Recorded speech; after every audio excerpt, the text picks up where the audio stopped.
የጨለማው ንጉስ ውድቀት፣ የኤልሜንቾ የፍጻሜ ጉዞ። በሜክሲኮ ተራሮችና ጥቅጥቅ ያሉ ደኖች ውስጥ አንድ ስም ሲነሳ የሰዎችን ደም ያቀዘቅዛል። ኤልሜንቾ። ይህ ሰው ተራ ወንጀለኛ አልነበረም። ከድህነት አዘቅት ወጥቶ ሀገርን በደም አፋሳሽ ሽብር ያንቀጠቀጠ፣ በቢሊዮኖች የሚቆጠር ዶላር የሚያንቀሳቅስና ከራሱ ከመንግስት በላይ ኃያል ሆኖ የታየ አስፈሪ የጨለማ ንጉስ ነበር። ዛሬ ግን ያ ግርማ ሞገሱ አክትሟል። ለዓመታት ሲፈለግ የቆየው ይህ አደገኛ ሰው ከጥቂት ቀናት በፊት በሜክሲኮ ልዩ ኃይሎች ተገድሏል።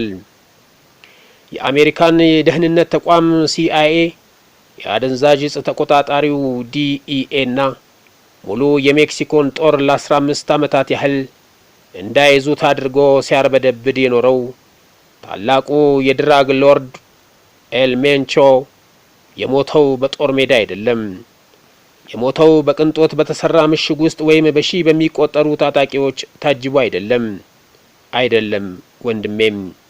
የመጨረሻዎቹን 24 ሰዓታት ያሳለፈው ኦንሊ ፋንስ ገላዋን ከምትሸጥ አንዲት የአዳር ቆንጆ ጋር ጫካ ውስጥ ባለች አንዲት ተራ ጎጆ ውስጥ ነው።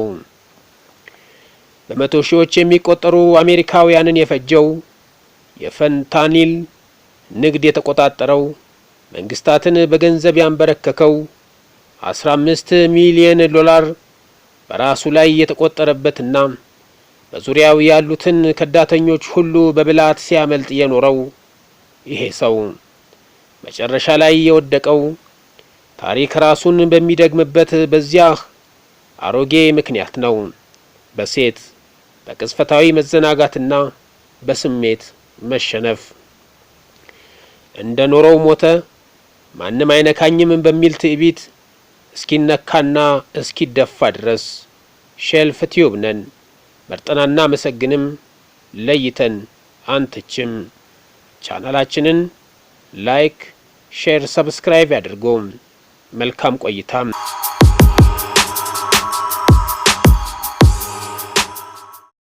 ኔሜሲዮ ኦሴጌራ ሰርቫንቴስ በ1966 እንደ አውሮፓ አቆጣጠር በሚቺጋን ግዛት ውስጥ አቮካዶ ከሚያመርት እጅግ ድሃ ቤተሰብ ተወለደ።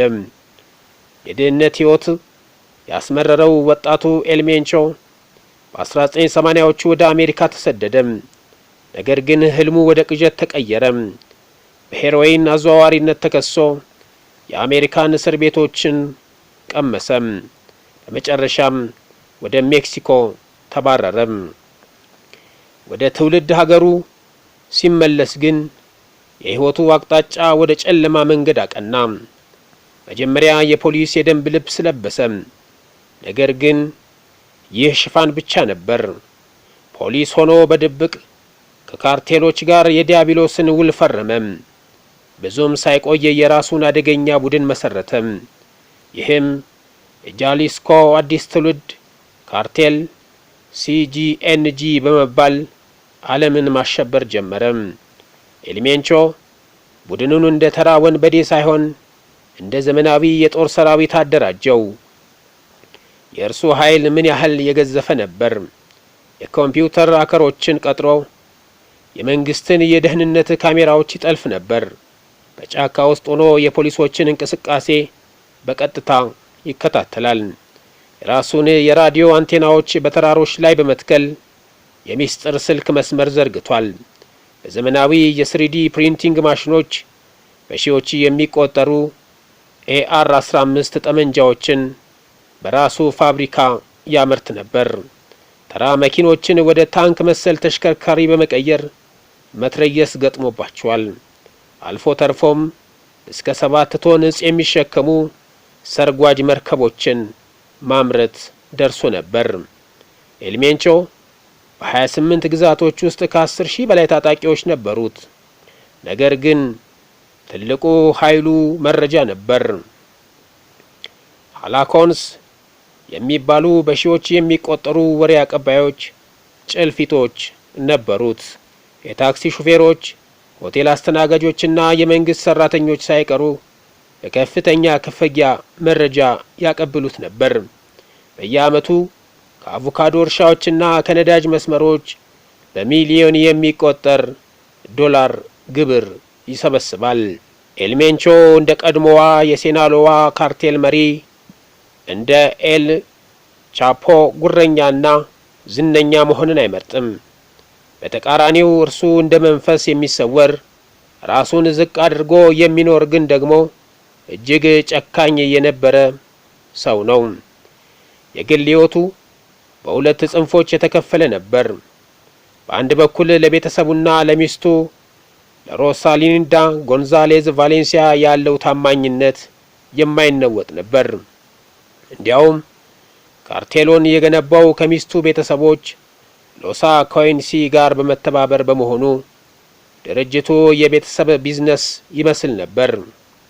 በሌላ በኩል ግን ለጠላቶቹ ቅንጣት ርኅራኄ የሌለው አረመኔ ነበር። የተቃወሙትን ፖሊሶች ሳይቀር አንገት በመቅላትና በአደባባይ በመስቀል የሚታወቅ ሲሆን ይህን የሚያደርገውም በሕዝብ ዘንድ ፍርሃትን ለማንገስ ነበር። ኤልሜንቾ አንድ የሚታወቅበት ደካማ ጎን ነበረው። እርሱም የዶሮ ፍልሚያ ኮስኪ ፋይቲንግ ነው። በዚህ ሱስ ምክንያት ኤል ሴናሮ ሎስ ጋሎስ ወይም የዶሮዎቹ ጌታ የሚል ቅጽል ስም ተሰጥቶታል። በሚሊዮን የሚቆጠር ገንዘብ በእነዚህ ፍልሚያዎች ላይ ይወራረድ ነበር። ሌላው የሚገርመው ነገር ይህ የቢሊዮኖች ዶላር ባለቤት የሆነው ንጉሥ ለዓመታት መደበቂያውን ያደረገው በተራቆቱ ተራሮችና በገበሬዎች ጎጆ ውስጥ መሆኑ ነው። የኤልሜንቾ መጨረሻ የጀመረው ግን በጥይት ሳይሆን በገዛ አካሉ ክህደት ነበር። ለዓመታት በከባድ የኩላሊት በሽታ ኪድኒ ፌለር ሲሰቃይ ቆይቷል። በጫካ ውስጥ ሆኖ ሕክምና ማግኘት ባለመቻሉ በራሱ ግዛት ውስጥ የግል ሆስፒታል እስከ ማስገንባት ደርሶ ነበር። ይህ የጤና እክል እንቅስቃሴውን እንዲቀንስና ከመደበቂያው እንዲወጣ አስገድደው።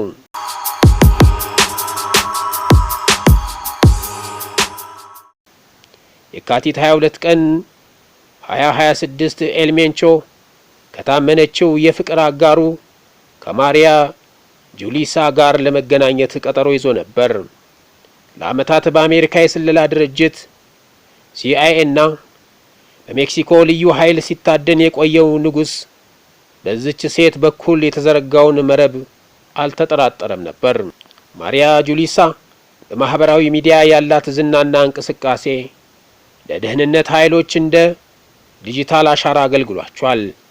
አንዳንድ መረጃዎች እንደሚያመላክቱት ስልኳ ውስጥ በተተከለ የመከታተያ ሶፍትዌር አማካኝነት የኤልሜንቾን ሚስጥራዊ መደበቂያ ተራራ በትክክል ለማወቅ ተችሏል። ወረራው የተካሄደው ጎህ ሳይቀድ ነበር። የኤልሜንቾ የግል ጠባቂዎች ስፔሻል ኮማንዶስ የመከላከል ተኩስ ቢከፍቱም ጥቃቱ የታቀደው በከፍተኛ የአየር ድጋፍ ጭምር ነበር። ኤልሜንቾ በግርግሩ መሃል ለማምለጥ ሲሞክር አንድ የጥይት ፍንጣሪ ደረቱ ላይ አረፈ። የደም ግፊቱ እየወረደ ኩላሊቱም እየዛለ ባለበት ሰዓት በደም ተለውሶ በአየር ላይ በነበረችው በሄሊኮፕተር ወደ ሜክሲኮ ሲቲ ለሕክምና እየተወሰደ ሳለ አየር ላይ ሕይወቱ አልፏል። ከሞቱ በኋላ የሆነው ነገር ልክ የሞቱ ዜና እንደተረጋገጠ ሜክሲኮ በጦርነት ቀጠናነት ተናወጠች። የካርቴሎ አባላት በመሪው መገደል ተቆጥተው ከ30 በላይ የብሔራዊ ዘብ አባላትን ገድለዋል። ከ100 በላይ መኪኖችን በመንገድ ላይ አቃጥሏል። ከተሞችን በጢስና በግርግር አውከዋል። በሜክሲኮ ያለው የጸጥታ ሁኔታ በአሁኑ ጊዜ በሶስት ዋና ዋና ነጥቦች ሊጠቃለል ይችላል። የሜክሲኮ መንግስት ወታደራዊ እርምጃን በመቀነስ የችግሩን ምንጭ ድህነትንና ስራ አጥነትን ለመፍታት ሞክሯል። ሆኖም ይህ ፖሊሲ ካርቴሎች በነጻነት እንዲንቀሳቀሱና ግዛታቸውን እንዲያስፋፉ እድል ሰጥቷቸዋል በሚል ጠንካራ ትችት ይቀርብበታል። ካርቴሎች አሁን ላይ የተራቀቁ የጦር መሳሪያዎችን ብቻ ሳይሆን ድሮኖችን፣ ቦምብ ለመጣልና ሳይበር ወንጀሎችን ለገንዘብ ማጭበርበሪያ መጠቀም ጀምረዋል። ይህም የጸጥታ አካላት ከእነርሱ ጋር ለመራመድ እንዲቸገሩ አድርጓል። ካርቴሎች በአካባቢው ምርጫዎች ላይ ጣልቃ በመግባት የማይፈልጓቸውን እጩዎች በመግደልና የሚፈልጓቸውን በመደገፍ የአካባቢውን አስተዳደር በቁጥጥራቸው ስር ያደርጋሉ። ይህም ናርኮ ስቴት በአደገኛ እጽ ነጋዴዎች የሚመራ መንግስት የመሆን ስጋትን ይፈጥራል። የኤልሜንቾ ታሪክ የሰው ልጅ ስግብግብነትና የጭካኔ ጥግ ማሳያ ነው። ከድህነት ለመውጣት የጀመረው ጉዞ በገዛ ጥላውና በሚያምናት ሴቱ ክህደት ተቋጭቷል። ንጉሱ ቢወድቅም እሱ የዘራው የጥፋት ዘር ግን ለሜክሲኮ አሁንም ትልቅ ፈተና ሆኖ ቀጥሏል። የኤልሜንቾ ታሪክ የሚነግረን አንድ ሀቅ አለ። በሺዎች የሚቆጠሩ ታጣቂዎች ቢኖሩህ፣ በቢሊዮን የሚቆጠር ዶላር ብታከማችና በብረት ለበስ መኪኖች ብትከበብም ሞትና ፍርድ ግን በመጨረሻው ሰዓት ልክ እንደ ጥላህ ይከተሉሃል። ኤልሜንቾ የገነባው የደም ግዛት በመጨረሻም እርሱ በሚያምናት ሴትና በገዛ ጤናው መታወክ ምክንያት ፈርሷል። ይህ ታሪክ የሚያሳየው የቱንም ያህል በጦር መሳሪያና በገንዘብ ቢታጠርም የወንጀል መጨረሻ ሞት ወይም እስራት መሆኑን ነው። አበቃን። ሰላም።